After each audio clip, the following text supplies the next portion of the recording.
Hey guys, and welcome to today's episode of Torcom Talk. Super excited to have on Affton Coffelt today. She is the CEO of Broken Top Candle Company.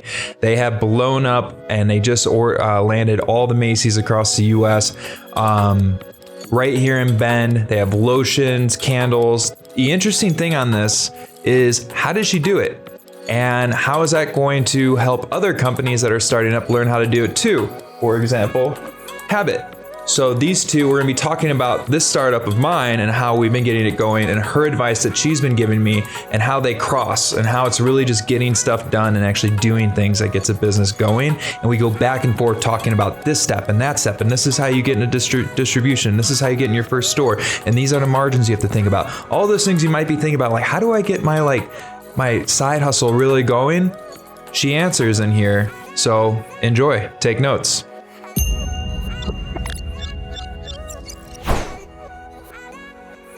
Affton, it's great to have you. Thank you so much for being on the show. And, for those of you guys that don't know who are listening, Affton, from the intro and everything, not only is she the owner of Broken Top Candle Company, but she also has been a bit of a mentor to me because we've been working together in marketing and whatnot for a bit. And you came to me through, didn't we connect on LinkedIn? Is that how? I think so. Yeah, I think so too. So I think on LinkedIn, and then I gave you a bunch of ideas and concepts. You took that, run that. Now that's going well on your Instagram. But what I've been really impressed with, and I came by and saw your warehouses. One, the size of what's going on, it was bigger than I thought, and you're moving into an even bigger one, and there's product everywhere. Yes. And the distribution network that you have, which is how deep? Oh, it's like a insane spider web. It depends on what level you look at it. Like, we primarily wholesale, which is something that, you and I have talked a lot about. I would say 99.8% of all of our sales are wholesale. So with that encompasses 99.8. Oh yeah. Okay. Like almost 100% of all of our revenue comes from wholesale distribution. Sure. But the distribution, when you get into an industry like ours, I feel like it's a little more complex than like food, for example. The standard for food is you go to a food distributor and they help you distribute your product. Same to a beer beverage distributor.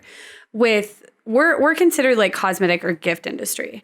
And with that comes this huge spider web. So we sell anywhere from grocery stores to large chains like Macy's, Anthropologie.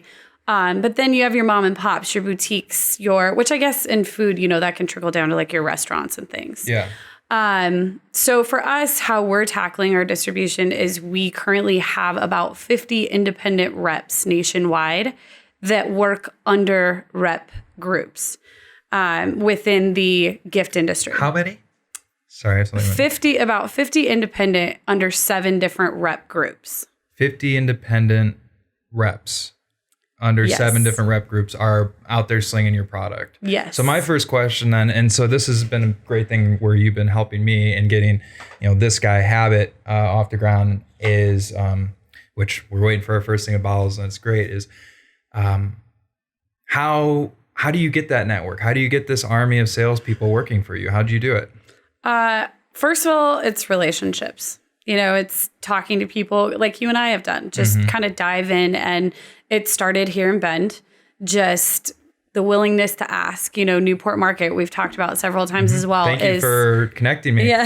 You connect me. And what Lauren said was, thank you so much for thinking about us about your product. I was like, you're welcome. They're awesome. In my head, I'm just like, are you kidding me? Yeah, no, thank you for thinking of me. Yeah, like, exactly. Really, you're doing me a favor. Yeah. And that's how I felt. We picked up Newport Market. That was our first wholesale account it was like May or June of 2016. So really that channel for us. Sorry, somewhere. Do you think you could run and get one? My nose is driving me nuts. Sorry, we'll edit that out or we'll leave it in. So, okay.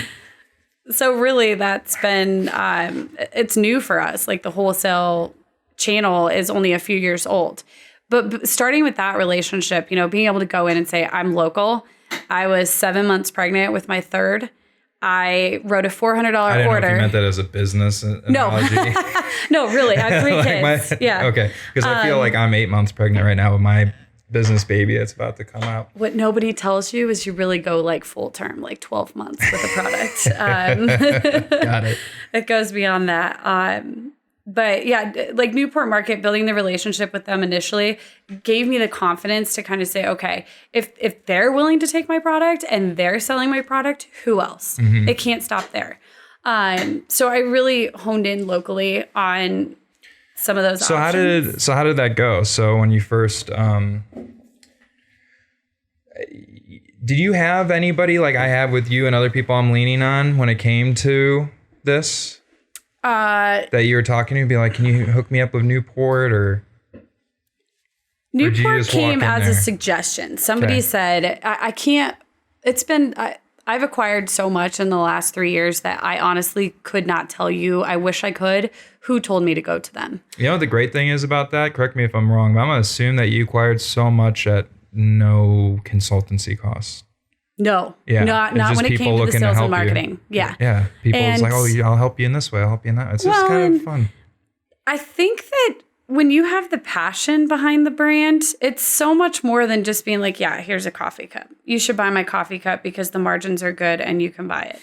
You know, that's not what it was for me. I was hand making these products in my kitchen.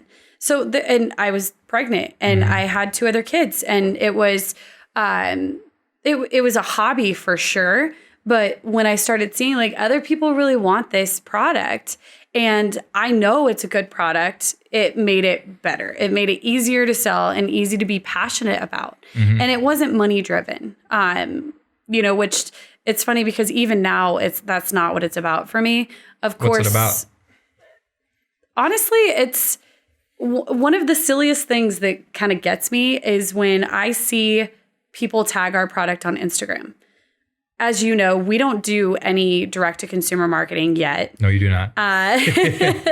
We just started really doing solid Instagram posting, as you know. But when people come and they post organically, just positive. It's all positive. And you're like, wow, people, aside from how I feel about the brand, people really like the brand. And whether it's for looks or scent or how it makes them feel, it's just, that's kind of what drives me. Obviously, as it grows, you need the financial side. You need the money to come in because, you know, we have employees that need paid and lights that need to stay on. But that is not my driving factor. Okay. So, and I respect that a lot. Like, it used to be my driving factor with this business, Mazama. And then I realized how much more fulfilled I am if we build a positive culture and do the right thing and be like, and treat our clients like heroes and our team like heroes. That's where you're inspiring to me, FYI. Oh, well, thank you. And so then that all changed. And it's been, I just feel so much better doing it. And now this is just kind of like, I'm making it in my kitchen with my best friend and we were just doing it for fun. And I was just like, this is really good stuff. We need to make this a thing. And so with me though, when my best friend and co-founder, Drayson, he's like very artistic. He came up with the great branding of it, and it's a real strong suit that we have. And I'm just like really business minded, and I'm like, we are going. So we balance each other out, which is kind of good, but it's been kind of funny. He's just like, gosh, when you say we're going, you mean you're going? I'm like, yeah, we're gonna do this. Isn't it weird how nobody believes you? When you say I'm going and you're like, no, for reals. And then before you know it, you turn around and you'll be in Costco one day. We got those 6,000 bottles are on a boat. Okay. Anyway, enough. So the reason of me wanting to push it is the fun, the game, the like, oh my gosh, this is like so freaking fun building something from nothing. And the other thing that I like a lot about it is just how darn good it makes me feel. And I think it'll make other people feel from all the probiotics that are in it. And it's just, I'm also taking another side on it too, is I'm looking to get rid of all plastic that's on it too, which I'm excited about. That's why I didn't think twice about doing like a plastic bottle. So you're in Newport and you're pitching, and how did that go? Because I'm going to do that pretty soon. And it's me for, I've pitched tons of B2B, but I've never been for a product. It's always been for service. So I'm pretty sure you'll do fine because you're used to just, conversation. But what about for somebody who isn't, who's thinking about getting their own candle company going to compete with you? Right. Oh, they're out there. Yeah. So when I showed up to Newport, they took me upstairs to their offices, and I'm in this room with the door shut, with the window overlooking the entire store. And it was Jody and I can't even remember who else was there. There was like me and no, Lauren wasn't there. Okay. So it was me and a couple other people, and you're in a dark room upstairs? It was so dark. No, I'm just kidding. It wasn't dark. It was just an office, with a window that was overlooking the store. Okay. And at that moment, I was like, wow, this isn't me selling a candle to a friend anymore. So I had this little box of every scent that I had, like a little 2-ounce tin. And they're picking up, they're smelling, this is great. This smells awesome. What's your price points? What are your case pack quantities? Do you have UPCs? And I'm sitting there like, did you have UPCs? Shit, no. So you taught me about that. I mean, I knew of it, but last time or a few months ago, that was one of the first things when I was getting this thing on. I was like, oh yeah, so thank you. Yeah. Because I could have screwed that up. A simple thing. You just don't think about it. You're like, you're worried about what's inside. Mm-hmm. You're worried about the guts. And even like for us, the marketing, the outside, the packaging, all of that's changed so much over the last 3 years and contributed a lot to our growth, honestly, and our traction in the last nine months. If we wouldn't have changed our product, our branding, we wouldn't be where we're at today. No. And you and I have talked briefly on that, like doing your due diligence up front, coming up, making sure you know your costing, your competition. How do you want to pack them when you go wholesale? Do you want to sell 1 or 4 or 6, and why? What does that look like when it comes to case packing and shipping? And, there's so many variables, but packaging is probably the first and foremost. And then from there, implementing your UPCs, doing things that don't limit you. Mm-hmm. So no, I did not have UPCs, but I went home and I got on, again, another mistake I told you about. I got on like legalbarcodes.com and I bought 150 UPCs for $50, which at the time I'm like, oh, $50. That's and just in case anybody's listening to this that doesn't know what UPC is, that's the little barcode scanner right there that the store will scan, and it makes your product exist in the world, basically. Yes. Yeah. Well, there's different levels of UPCs, and this is what I didn't know 3 years ago. So you went to a legal UPC code. And by the way, Mitch, can you put Newport on there so people can see the size of the, like a picture of the outside building, the size of like where Affton got started? Okay. So legal barcode. It was like legalbarcodes.com. Are you saying to go there or not? No. Okay. I mean, it's great if you have no intention of going mass market or, larger chain type stores. But in the beginning, it was perfect. It's exactly what I needed. I needed a SKU that was legitimate, or a barcode that was legitimate, that the stores could scan and it would register in their system. Yes, this is a 9-ounce Mount Bachelor candle and it retails for $24. So I accomplished that. That was great. But then moving forward, launching into Macy's, the first thing they asked is if we had Gs1 Certified Barcodes. And that is actually an official government site that you log on to. Your company, you pay to gain a company prefix. So barcodes have 10 numbers. And the first, I can't remember what it is. I think it's 6 numbers is their prefix. Well, it's a company prefix. So my company now owns that prefix. And the last 4 numbers kind of just tell what that product is. And you register it on this site, and they're substantially more than $50 for 150. So little things like you don't realize, oh, I'm just going to start selling a product. It's easy. No, it costs a lot more money than just what's in this candle. Oh, yeah. There's a whole lot of startup costs. What are some other startup costs that people and I should look out for? With product, I would say definitely inventory, as I'm sure, you're waiting on glass to get in. Yeah. That's, you can't oversell what you can't produce. Right. Or maybe you do and you have such a high demand for your product that people will wait. But I think that it's important to be accessible. I do too. And that's why currently, we have a bunch of demand, and I'm like, well, currently no product, but it's coming. And I think it depends on your distribution channel too. You know, if you're doing retail, it's totally different than if you're doing wholesale. You know, wholesale, if you decide to go big like we have, you have costs that are associated with your customer acquisition that is way different than retail. So what's the difference between a retail and wholesale distribution network? Retail, your product sells for full price through direct source. So either your website, people are coming to you in a retail location, or your warehouse. Like coming directly to, so like if you had a booth at Newport or? Yeah, Fall Fest. We're doing Fall Fest this year. That's all retail sales. That's direct to consumer. Okay. Where wholesale is, you are going to the places that sell direct to consumer. So the Newport markets to, spas, Macy's, Terrain, things like that. Got it. That's more of where we're selling. Okay. So now we have that established. So you're going hard on the wholesale side, and I'm still, so we got Newport. They say yes. And $400 order. How many candles was that?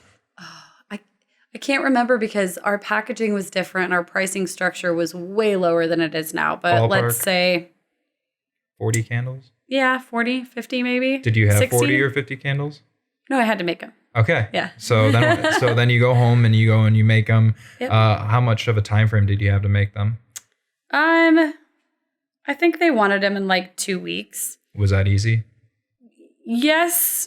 It was in the beginning costly. You don't realize when you've been used to selling to friends and family a $10 candle. Now, they want it for half of that. And you're like, well, $5. I'm not making any money at $5. This isn't working. Yeah, find out how to make it. Yeah. So again, invest in doing your research and finding out your costing. I don't think a lot of people, especially consumers that have never been in the product industry, understand the margins. I had no idea until I was in Opportunity Knocks. So I represented a bunch of businesses in retail and be like, okay, this is what we're selling it for. And I wouldn't know what the margins were. And then because of Opportunity Knocks, which is a big mentor group, and I was with other businesses around my size in there, and they, we're in the service business of marketing, but there was people that were doing kind of stuff like you are, like all over the place. And they would go in these headaches, and I was like, wait, how many? Like some of them giving up 60 points to some of these wholesalers, and 60 points basically means percentages. So, $10, but you need to give them 60% in some cases and still make a profit. And I was just like, holy crap. So I'm happy I knew that, because when I got into making this, I'm like, okay, I know that it needs to be cheaper. It needs to be less expensive. We need to find a better source of these peppers and that, and still have really quality organic ingredients, which we do. But it's just like, I can't just be like, oh, it's fine, we're making enough profit. Like, no, we're not. I think that's fine if your intent is to stay, like a little Etsy or eBay or, a smaller company or local. That might be fine where your margins are only, 40%. Yeah, I'm just going to, sell it out of the back of Mazama. Yeah. Why not? It'll pay the rent. That's actually the first thing that we're going to do with the demand is when we get the side up and when we get them, I'm going to do a bend only, like come and pick up from the people that want. And then I have the people that have already decided to sell, like Zydeco and Bistro 28, the Loft, Newport. We still need me, but it sounds like they're gonna be in. But I want to make sure I have all the bottles and all that stuff before I'm going and showing them. Right. I'm not gonna go and be like, oh yeah, it might come. Yes. So yeah. Well, I know I just got the pictures of all of them too. It's really exciting. Like it's happening, but they're still. I'm waiting until I have them. Yeah, they need to be in my garage. Yes. All 6,000. Yeah. Well, and then there's other headaches that are associated with that. You're used to producing X amount at one time. You get an order and you need to say, okay, to make this efficient, instead of doing this small of a batch, we need to increase that. How do we do that? There's cost associated with that. What did you see would happen when you increase the size of quantity to your products? Because that's one thing that I'm wondering about right now is like, we're making them in these gallon mason jars. So what's going to happen when I put them into the 7-gallon one that we're going to do? We're going to have these 2 7-gallon buckets? I know it's food and retail, but did you see anything in like wax when you were starting to make it at larger quantities where it wasn't the same consistency? So, you just got to know your formulas and ratios, which we do. We have a formula, and a lot of it changes time and format, if you will. For example, let's say that you end up putting it in a 5-gallon bucket and you're making it in that. Now you've made it in that. It gets harder to pour that into a small bottle. So now you're restricted. You can't just say, well, we're going to use a funnel to pour it from the mason jar into this bottle. Well, that's not going to work with a 5-gallon bucket. Now you're touching it twice. So your production costs and labor starts to go up a little bit. So those are things you have to factor in. And like, for example, when I started, I was doing what's called the double boiler method, where you take a pot, you put your wax in it, then you take a pot of water on the stove and you heat the wax. Okay. From there, the wax melts, you add your scent, you pour your candles, right? Well, it was taking that pitcher a half an hour to heat a 4-pound batch of wax, which makes probably, I couldn't even tell you anymore, like 8 of these, I would say. Yeah. Energy costs, gas costs.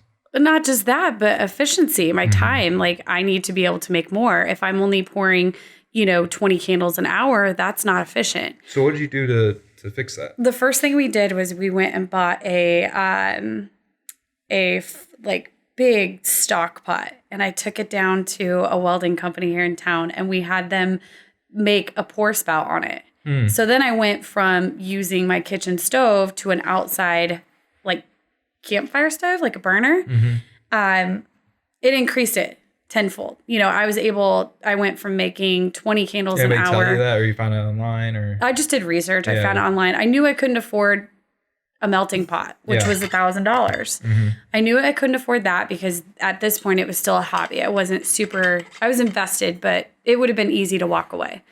And I just didn't have the capital.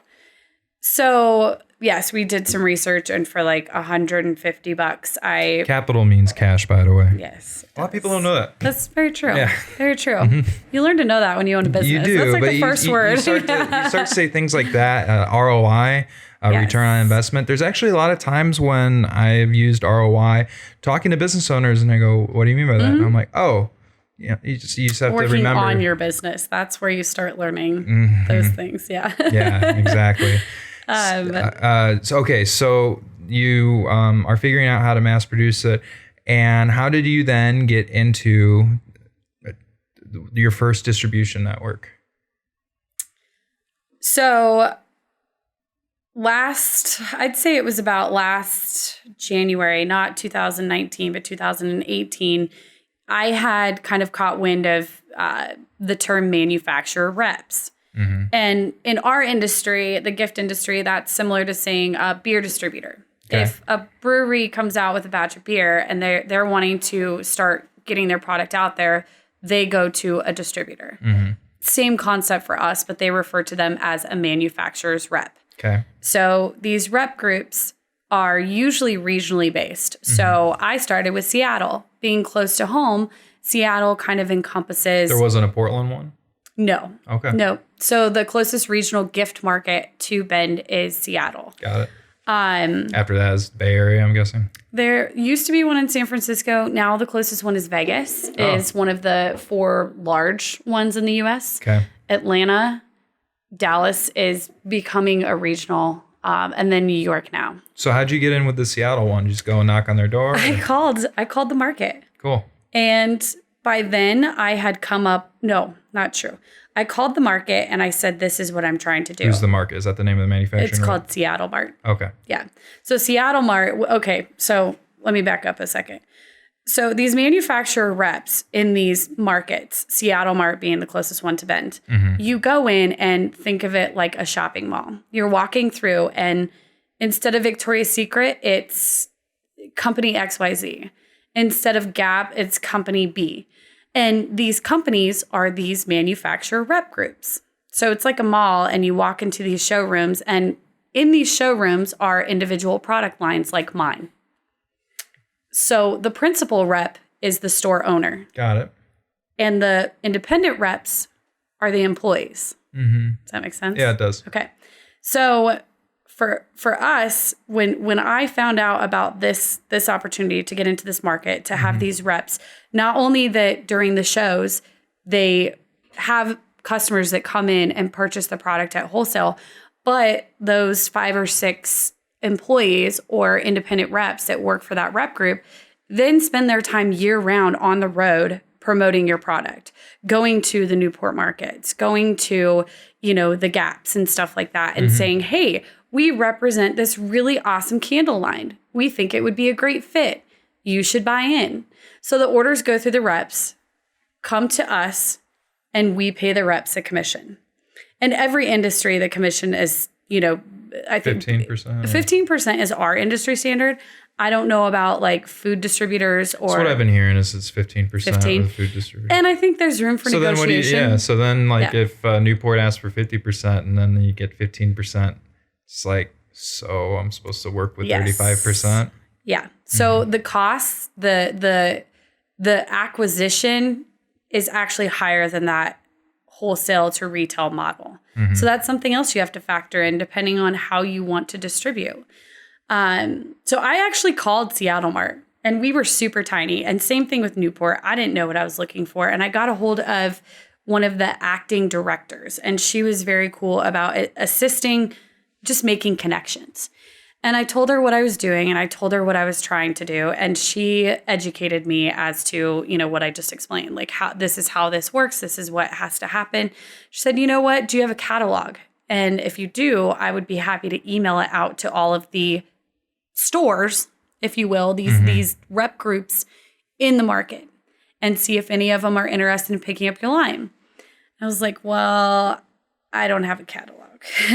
So again, another hurdle. And I went back to the drawing board and Did you make a catalog? I came up with our first catalog. There you go. And now it'd be funny to pull that back up because I can't even remember what it looked like. Probably looks great. Oh, amazing. Obviously. Yeah. So when I had that and I had it in a PDF format, I reached back out to her and I sent it in an email. And mind you, 4 years ago when I started this, I didn't email. Like I got junk email, but I didn't email. So that's become something. What, you faxed the catalog to her? Oh, 100. No. You mailed it to her? No, that was like 4 years ago was the start of me like really like, oh, email, that's a thing. People use that. Well, at least you know. Yeah, now I know. Now I like live by it. So I sent her the catalog and she sent it out. And that was kind of the initial touching point. And then from there, I did my own research and I pulled up the different rep groups that were in the market. And I just started emailing. Like, here's who we are. Here's our story. Here's our catalog. We'd love to send you a sample. And I just learned through that process. And eventually we landed our first rep group up there. And they got some traction, especially in Oregon for us.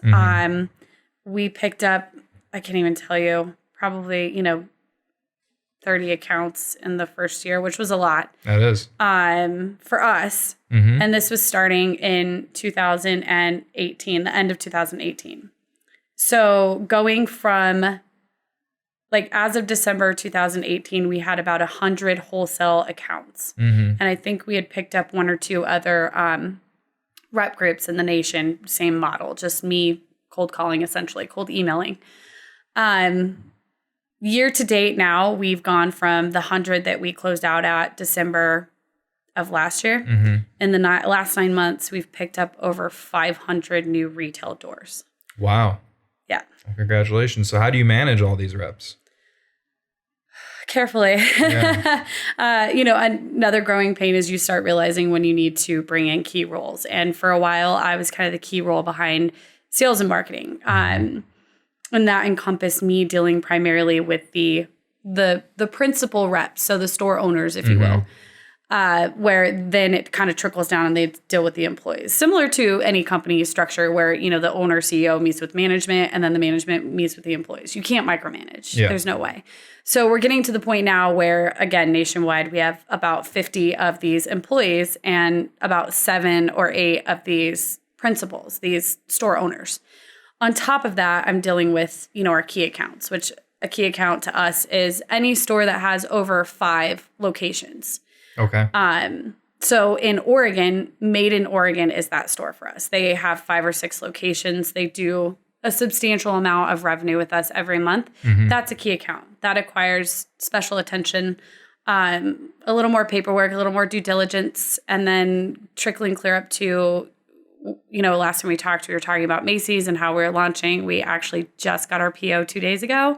So it's finally happening, but that's taken me 6 months to put together. Yeah, those take a while. Actually, that's quick for Macy's to get it in 6 months. I've heard stories of it could be as much as a year. I think it depends on your buyer. It's very segregated when you start getting kind of mass market like that. So you think about Macy's and it's not just there's one buyer. And so do they all pay net 30 to you? I don't know if Macy's is 30 or 60. Ooh, really? I think Macy's is 30, but so by net 30 or 60, what we mean is they will pay, you send the product and then they pay you 30 or 60 days later. From the day you ship the product is typically when that starts. Yeah. So it's not when you get the PO. Which I think is a load of BS, personally. It is. And that's where your specialty stores come into play. Like for us, having all those specialty stores, that's our cash flow. So while we're waiting, we're out there picking up, seaside store in Maine for $500. Well, that doesn't pay until it ships or ship until it pays. So you get this order in and you know that you can fill it in 2 days. Cool. Call them up. Let's get payment. There's $500. You send it out. So really the risk as far as your specialties are actually a lot lower, especially when you have it on a cash basis. But so that's on the specialty side. And have you had yet where one of these bigger players have not paid, or they paid later than what they were going to say? Yeah, we had one account that was actually a private label that put us in a situation like that. And luckily it wasn't too much.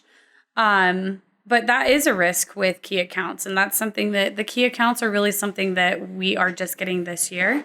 We've had Made in Oregon for, oh my gosh, I think we picked them up in late 2016. So we've had Made in Oregon for a long time. How many locations do they have?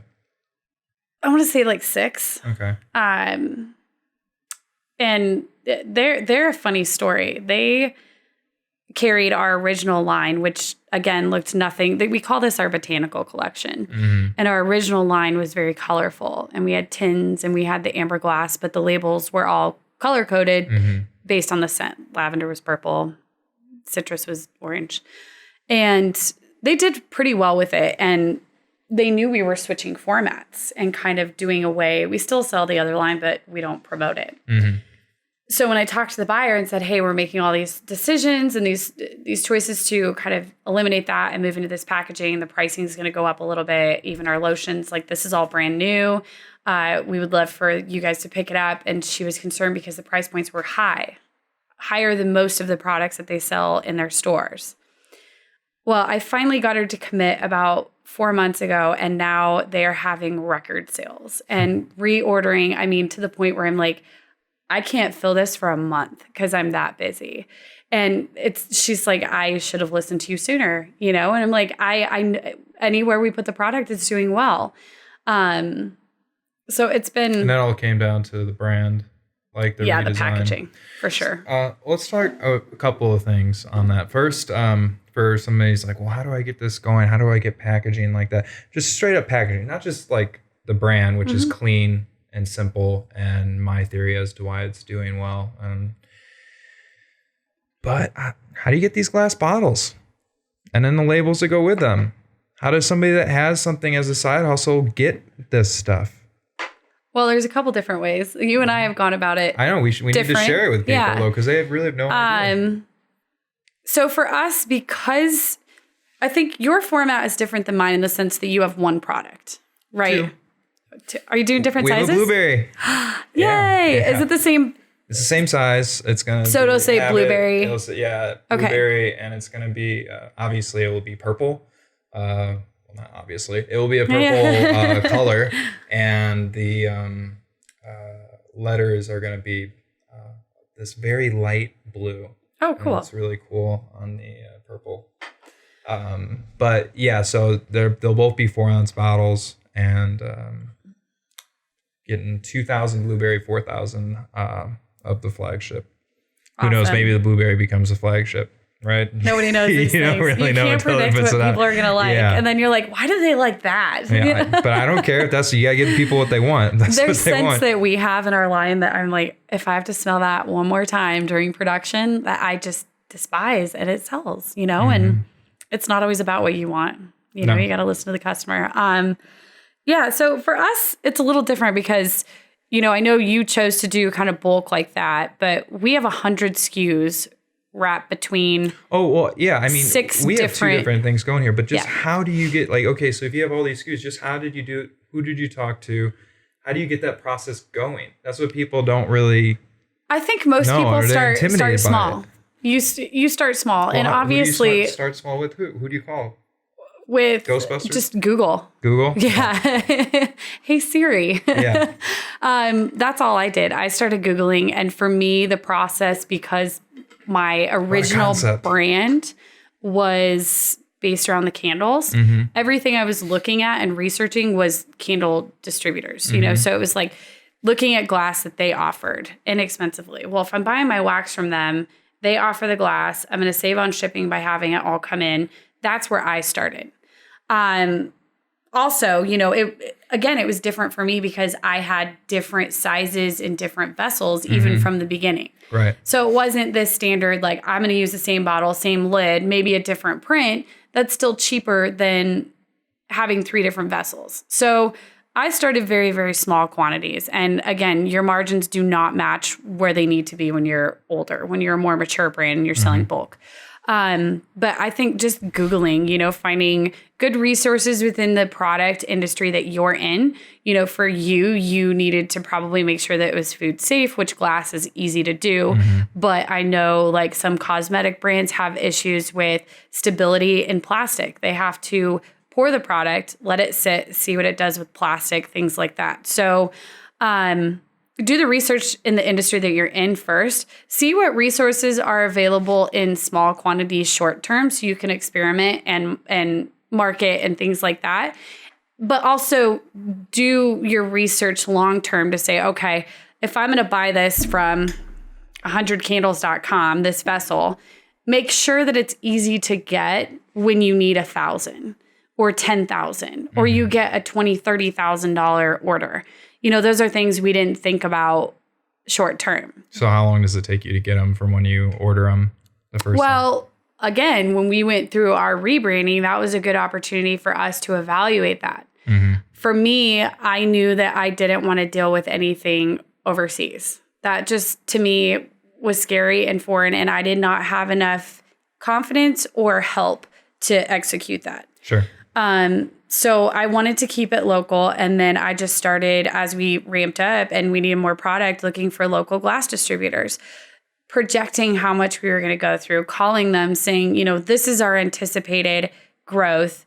We want a partner. We want, somebody that can work with us short term to say, yeah, it might be a little bit more expensive, but when you get up to these levels, this is how much you're going to be spending compared to this.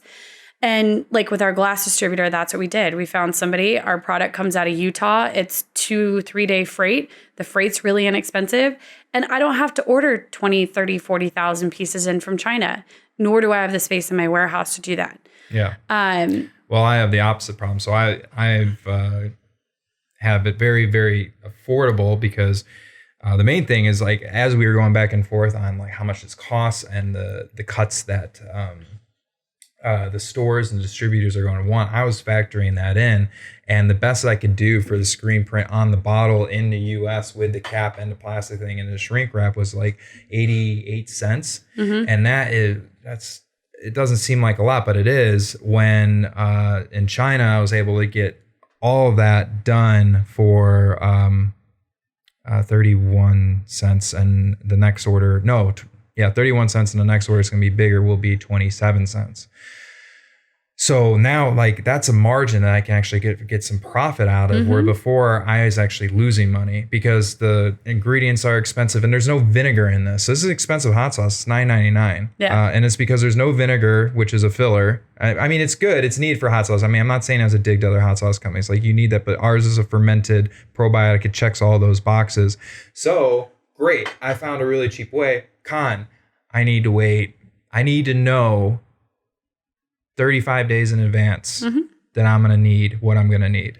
And what terrified me about that option is the variables. That's if everything goes according to plan. Yes. So actually, now I think about it, it's more like 50 days. I need at least a 15-day window of things are not being communicated. And then well. You almost have to get your order, evaluate it for 2 weeks and say, okay, this is how much we need to order next time. And if you don't order enough, you're screwed. Yeah. But I think having options as well, even if you do find a local source that, even if it's 88 cents, there's sometimes when you just need the product. Just have the backup. Yeah, so that's have not a the bad backup. idea. I should have a backup, like local one. If you got a call from Costco and they say, we want to put you in stores, I mean, obviously it's not there yet. I would do it for the marketing cost. Yes, exactly.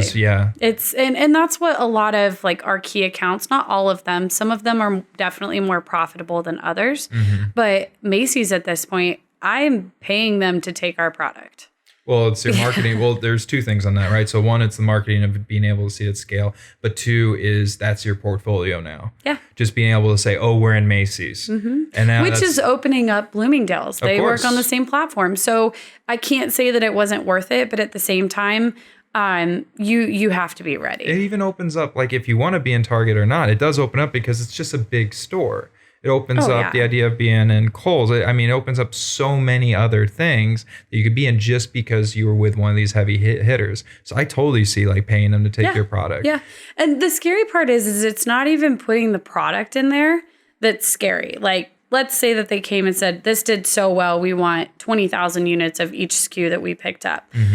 That's not even the scary part. The scary part is every time you launch a new one, it's like, what is the back end stuff that goes into that? That's the stuff that nobody thinks about. Like, oh, you got into Macy's. Yeah, I did. It's taken me 6 months, but 6 months isn't what you think of. It's like really eternity. Yeah. Because you are paying an employee to work their back end portals. Did you fly out and meet with anybody for Macy's, or did the reps handle that all for you? No, we met. So New York Now is a show that happens every January and February and August. It is our only show that is temporary space. So us as a company actually flies out, puts up a booth, I stay there and represent the brand and sell. And New York brings the best of the best. Sure. So, we met Macy's back in February and started the process in March with them. Again, just got our PO literally 2 days ago. Thanks. It wasn't huge. 2 days ago. 2 days ago. Wow. Yeah. So it's been what, six months. Yeah. We met a sister store of Anthropology back in February called Terrain. Okay. They have 4 or 5 locations and then heavy e-com presence. How many shows do you go to? Me personally? Well, I guess the brand? business, yeah. I think we're at about 8 now. And 4 of those are considered like national markets and the others are regional. How valuable do you think they are? It depends on the show. I think that the industry's changing a lot. And there are really big key components coming into play with that. More wholesale platforms where companies like mine can go and list their product. They take a commission, but we're not sending out rep kits. We're not sending out catalogs. People are just logging on, seeing it, and buying it. Really? Oh, yeah. They don't even want to smell it? No. What? Yeah. I know. My dad gets the same look on his face. I mean, I get whatever. But also, you pull up our website and on our stockist list, it shows the coverage that we've gained.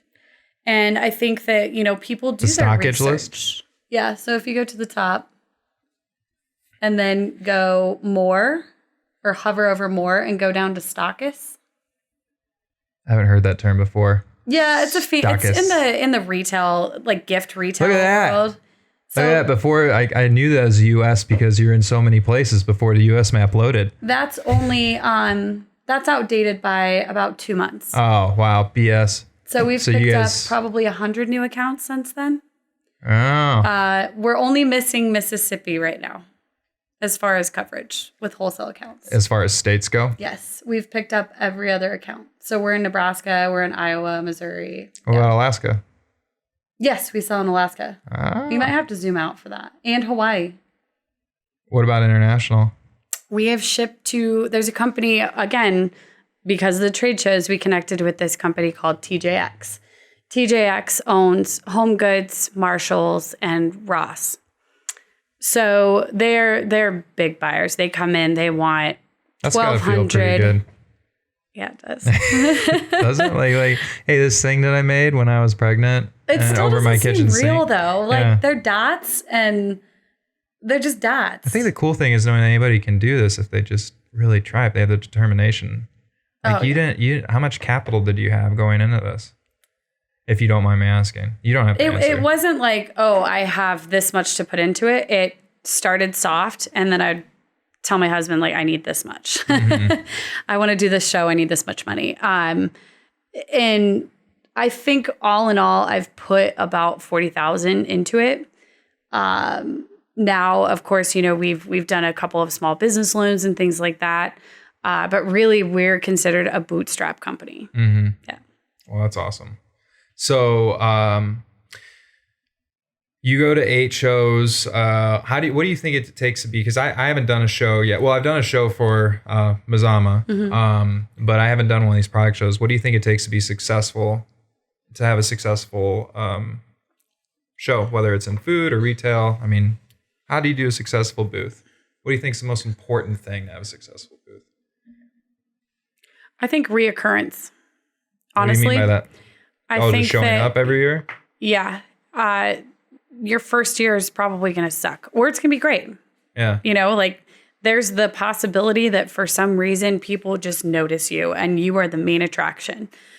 That's less likely than you showing up, having a good show, and then showing up again and having an even better show. Mm-hmm.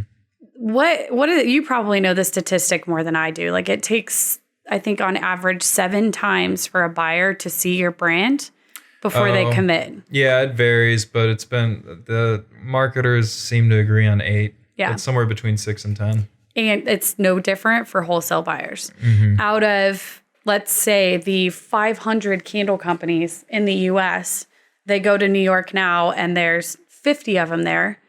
What makes mine so much more substantial than the company next to me? There's well-known brands, there's startup brands, there's smaller brands.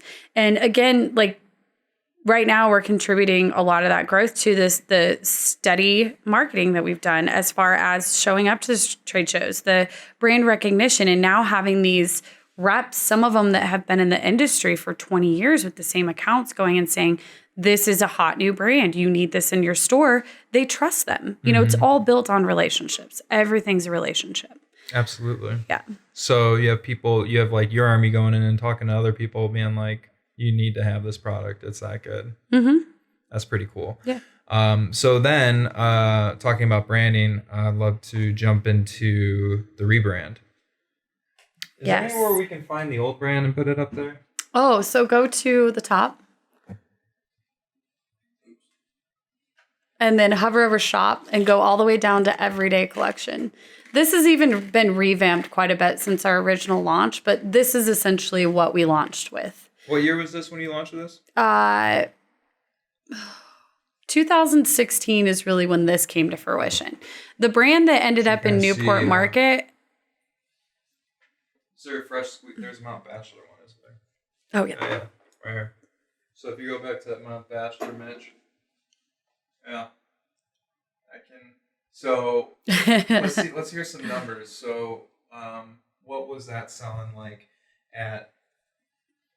Is there a consistent one? Maybe Newport, like Newport sales of that compared to this?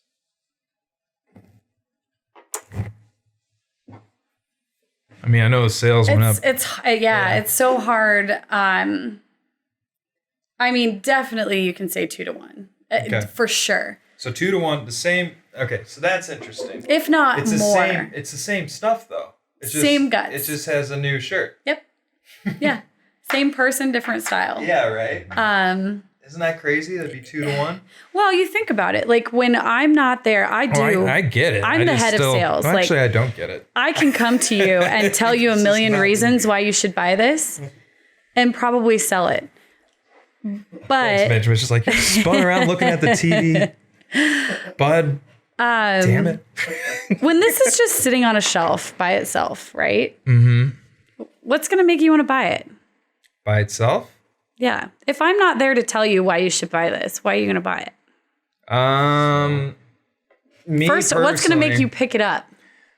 The look. Yeah, exactly. I'm picking it up because of the look and because, for me, it's the simplicity of it, the cleanness of it. I'm like, oh, that looks clean, different. What is that? Why do you pick that up, Mitch? Because, well, first off, it would relate to me saying Mount Bachelor. Second off, yeah, but if you're in Chicago and you've never been if I'm in Chicago and you've never been to Mount Bachelor. You know, it's funny, as you move east, people just think it's a funny name. Like, ooh, Mount Bachelor, like sexy. Who's this Mount Bachelor? You know? So it's kind of, yeah, we've rode the wave with that one, considering it's a regional name. Yeah. I just like the cleanliness of it. I mean, it's just interesting because usually you see candles like the Yankee candles with like a classic silver top on it or something, right? But they're colored, right? Yeah, exactly. Same concept as this. So what we were seeing with that compared to this is there's elements that are taken out of on this product. The color. People would pick up the mint mojito and say, wow, this smells really good. But I don't want a lime green candle sitting on my desk. It doesn't match my everything purple motif. You matched everything. It's simple. You're smart. It's simple. It's classy. Okay, so how did it happen? How many millions of dollars did you pay for that rebrand? I didn't. It was a bottle of wine and my computer over the weekend. Oh my God. So I actually. Are you graphic? Are you good at Photoshop? No. Really? I use what's called Canva. Oh yeah. And I love it. We have a very, very personal relationship. So I guess how things formulate for us is Wait. Tell the people about Canva. Canva is amazing. If you do not know anything about graphic design, I tried to buy Illustrator, which is very expensive. Yeah, and then you have to learn it. 5 minutes, I was like, this is a waste of my time. I'm never going to be the skill or have the time to do this. Have you used Canva, Mitch? I've heard of it. I haven't used it. Yeah, Mitch is a Photoshop guy, but anyway. Yeah, if you know how to use Photoshop, like go there. But if you don't, and if you're an entrepreneur and trying to get stuff done and you're bootstrapped, Canva's go free. to Canva. So, yeah. Yeah, so they have a free platform. It's not little anymore. No, they're not. But I pay the pro, which is like $14.99 a month, and you have access to graphics and templates and things like that. So how the process started for us was I came up with the general concept and I sent it over to our local printer, who is Premier Printing. They're amazing. They're awesome. They have a great graphics team. So I came up with the basic layout, content, design, and then I sent it to them and I said, okay, this is the direction we want to move in. And this brand started as just 10 candles, 5 cents. So 2 different sizes as a holiday line that I launched last fall. And it was supposed to be limited edition, 5 cents, 2 different sizes, bring it in for the holidays. It had this kind of like rustic feel. And it was so well received that I was like, okay, we obviously need to redo our packaging. And what's funny is I spent a month and a half coming up with other ideas, taking this concept and trying to evolve it and make it better, make it retro, make it... Before you came up with this or after? After. So this was live. So you already won, but we were in September and this was going and we were starting to see the candle sales grow on we called it our botanical line. And I was like, well, this is doing so well. I can make this do really well. So I spent time and time coming up with designs. Premier Printing was helping me come up with designs, ways to revamp this, tone down the color, add more color, add 2 colors. And finally, I just had an epiphany. I was like, why am I trying to reinvent the wheel? We already did it. This is selling. Why am I doing this? So we decided to push some of our top selling scents in the everyday line into the botanical collection. And when we did that, we said, you know what? Why just be a candle company? Look at all these other companies around us that are doing well. They have more than one product. What goes well with candles? Well, let's make it bath, body, and candles. So we launched everything except for the roll-on perfume in this botanical line January 1st. That got some serious attention. And we were picking up accounts that not only wanted candles, some stores don't sell candles, but they wanted the soap. They wanted the linen sprays. They wanted the lotions. In May, we launched the roll-on perfumes, which you're holding. And within 2 months, it was they were 8% of our total revenue. What? Yeah. So it just exploded. And we have new product that we're launching this January, which again, trade shows. That's pretty cool. I like, I haven't even heard of roll-on perfume, but obviously I'm not your market for that, but travel size perfumes under an ounce are up 28% in the last 24 months. Wow. Yes. Well, that makes sense. Yeah. Because, it's not safe if you brought more onto a plane. Yeah, those are travel friendly. We sell the crap out of them in the airports. Bomb on planes. Yeah, right. So ridiculous. Could have sent you to death. Freaking fear mongering. Okay, so what as you're looking back so far on your success, what do you owe a lot of your success to? Or what are some like little attributes like, man, if I didn't get that bit of wisdom, or if I didn't do this, or if this person didn't help, or if my mom didn't put determination. All of the above. Yeah. Help has been the number one. Again, building relationships. I think that... You have like mentors? Yeah, I do. I think the first one really started for me, although I don't see him much or talk to him much. I went to a local pub talk, and Michael Mack was speaking. And Michael's been kind of in the restaurant industry. I like to... I don't know exactly his role and what he's done, but to me, it's kind of like a Gordon Ramsay. He worked in California for a long time and somewhere else. I can't remember, but I met him through his wife. I was good. My mom was friends with her, and I became good friends with her. And Michael's, quite a bit older than I am, but he was like this business mogul, and now he's actually one of the leaders of one of the high-powered Vistage groups here in town. But I was watching him speak, and at the end of his speech, he said just one little thing that resonates with me still every day. When I feel, as all business owners do, I think at one point you kind of get the crash, the burnout. And he said, never let your business be static. And I've never done that. And I'm actually regretting it now because we have so much coming in that I'm like, what did I do? But never let your business be static. And I think that means in every aspect.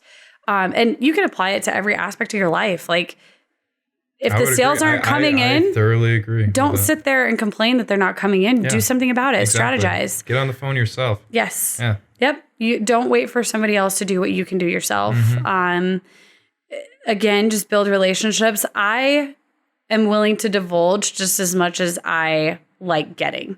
So anybody that has had, like talking to you about distribution and things like that, like there's no such thing as competition because we're all doing something different. We have different goals. We have different ideas. The hot sauce industry has been helping me out a ton. People that would be my competitors, and we're just going, and they're telling me all this stuff. I appreciate so much. I was connected with the CEO of Aardvark, and she's gonna talk with me and this other hot sauce company, and I was like, wow, thank you so much. It's so nice of you. And not everybody feels that way. Some people keep it buttoned in the chest, but what's the point? I feel like there's more enough go around. It's fun to watch the industry grow, and doing good to other people just feels good. Yep. It's just what we're here to do. Why are you being greedy and trying to keep everything for yourself? That's the mentality that's going on. So good on you for not doing that. It shows though, people that are like that, it shows. It shows through their company culture. It shows through their sales. Absolutely. Their follow through. I agree so much on the static thing though, really quick before we go, what you're saying on that, and I can see that through the different things and changing the brand and all that stuff. Mitch, you've been here for not even a year and you've seen this company change. I mean, there's a bot tsunami happening here right now. I'm not like we are full, like we're everybody's out there developing bots right now because they're just converting. They are the best thing. They beat your website every time at making a sale happen. So I was just like, well, then we're all going to learn how to develop bots. We're going to be bot engineers. How about that? And we're diving in. And that happened, what's it been, like 2 months? Yeah, it's there's nothing it hasn't worse slowed than... down at all. Like, and all of our clients are like all excited, and other clients are signing like, oh, we want the bots. Like, yeah, it's a different product. Well, there's nothing worse than going to work every day and being like, oh, I have to do the same thing every day. I mean, granted, there's things that you just can't get away from. Paying bills, unfortunately, things like that. I'll put that on auto pay. Meh. Yeah. But yeah, like not being just stuck. There's always a plan B. There's always another revenue route or stream or somebody with advice, and just find it. Don't be scared. And it takes a lot to step out of your shell. And if you're an introvert, not be. If you're an extrovert, contain yourself, like I think you just go through these molding processes as you dive in, and it depends on the person too, of how it goes. Yeah. And how you grow mentally and like just personally will then grow onto your company too. And so if you're looking for what's best for other people, then your people are with you. They start doing that too. And it's really cool to watch, because I watched it go from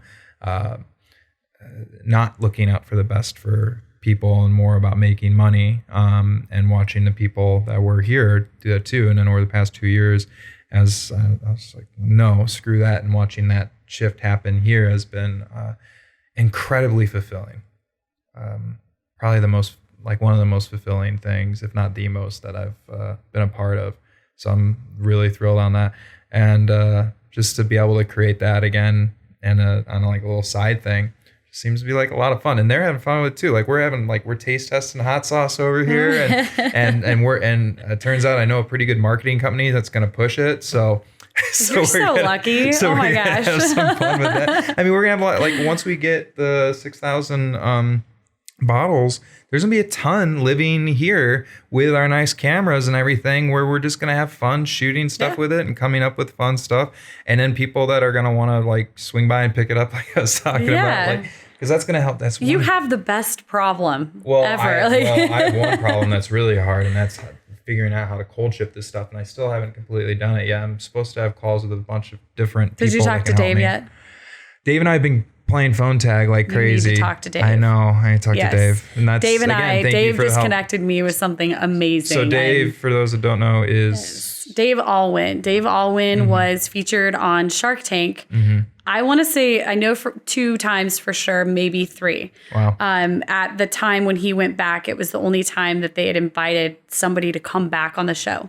And he took his son with him. Dave owns a company called Echo Valley Meats. And he's just, I guess his biggest competitor would be considered Omaha Steak Company. And he was picked up or partnered with Mark Cuban. So he's a plethora of knowledge. And aside from that, on a personal level, he's an amazing guy. How did you get to know him? So I met Dave at a QuickBooks conference in San Jose. My mom had met him the year before, and she did an email introduction for both of us. And she was like, oh yeah, this guy was on Shark Tank. You have to meet him. He's so cool.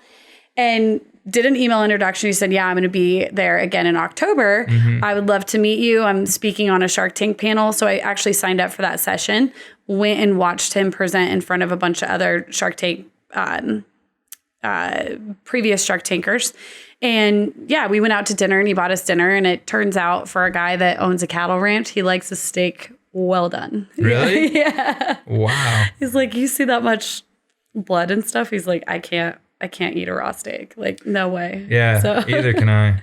But I've been vegan for a while. Actually, my problem now, even if I wasn't, I would then become and I would stop eating it, is after I got stabbed in the hand from mountain biking and they were cleaning it out in the hospital. And I was like looking at it because it went deep, that stick. And they were cleaning it out and I was able to see deep into my hand. And I was just like, that looks like a raw steak. And I walked away from that being like, we're just bags of meat. It's a very humbling, sobering experience. It's just like to really understand, like, there's really nothing different between us and any animals or anything like that. Like, that was a raw steak. Like, this it looks exactly like it. It was creepy. So anyway, enough of that stuff. What was I going to ask? Oh, so what did you think of this? Because I love this. You don't have to say you love it. I would appreciate if you did. Of course I love it. I'm a hot sauce connoisseur. First bottles. Yes, you did. I love it. Actually, everybody in the warehouse used it, and Is it gone? Yeah. It wasn't very big. Yeah. Surprisingly, I think most people here love tacos. I don't know what's up with that. Tacos are great. They're the best. Yeah, I end up putting like probably a fourth of this on a thing of tacos, but yeah. I'm addicted to it. That's why it's called habit. The flavor is amazing. It's awesome. And I will tell you, like, I was always a Frank's hot sauce fan. I'm more savory than sweet kind of person. So I think like the vinegary and the spicy, but I love it. It's delicious. You're going to crush it. You going to buy more? Absolutely. Well, I'll give you a bunch for free. You get all sorts trade. of stuff. This is a trade deal. Candles. Yeah. I got Christmas covered. No, I have soap. So after the hot sauce is all over your hand, you can wash your hands. Oh, that will be good for my girlfriend. Okay. Yeah. So, okay. Besides, I that's all the time though that we have. I appreciate this a lot. I think a lot of people are going to benefit greatly. Are trying to get a startup going. I mean, just going into depth on like distribution, how to get that out there, how to do a brand, how to get things going, how you can do it yourself, Canva, going into the first store, doing it from home, and just people can realize, like, if you start to piece together your story, that you can do it. Like, people keep on thinking, like, oh no, I need this and this and that. And it's like, no, you just need determination. Well, and I think too hugely is patience. When I dove into this, I was the type, like, if I wanted something, I just did it. And that's how I got here, obviously. But that's me too. This takes time. It takes, well, you're seeing with your bottles.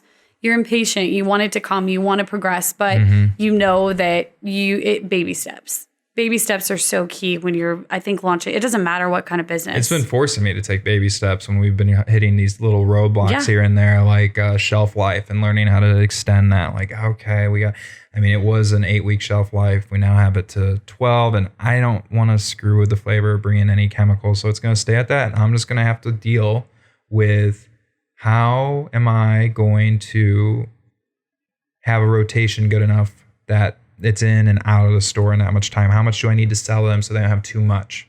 So I need to like limit sales unless they're really flying through it, because I want the product to be good. And food's a different beast, you know. There's testing that goes into it, and you know, same thing with our cosmetics. But luckily, I chose to have that manufactured outside of our warehouse and then just brought in.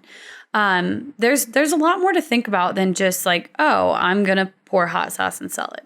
You know, it's true. Or I'm gonna pour a candle and sell it, and you learn a lot from your first experience, but it sure is nice when you have somebody to walk you through it, you know, and be like, don't do what I did. Don't make the mistakes I did. Well, I'm sure if anybody reached out to you on like LinkedIn or anything, if they had questions, or to me, I mean, I don't know much. I know a little bit in the beginning of this, but you know a lot more. Or would you be open to that? Oh, yeah, absolutely. Yeah, I figured you would. So I'm very passionate about that side of things. And again, no matter how much help I've gotten or what it's been from, it's so well received. So is that the best way you think to get a hold of you? Say, find you on LinkedIn? Well, I'm not going to give anybody my phone number. No, I'm not asking. Yeah. So LinkedIn. Yeah, LinkedIn. I'm active on LinkedIn, not Twitter so much. LinkedIn is probably the best form. Okay. I don't really do much on Instagram anymore. Affton, I'm going to butcher your last name.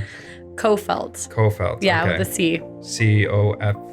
ELT. Okay, great. Afton with 2 Fs. Afton with 2 Fs. Well, thank you, Afton. It was a pleasure. Thanks. Yes, thank you.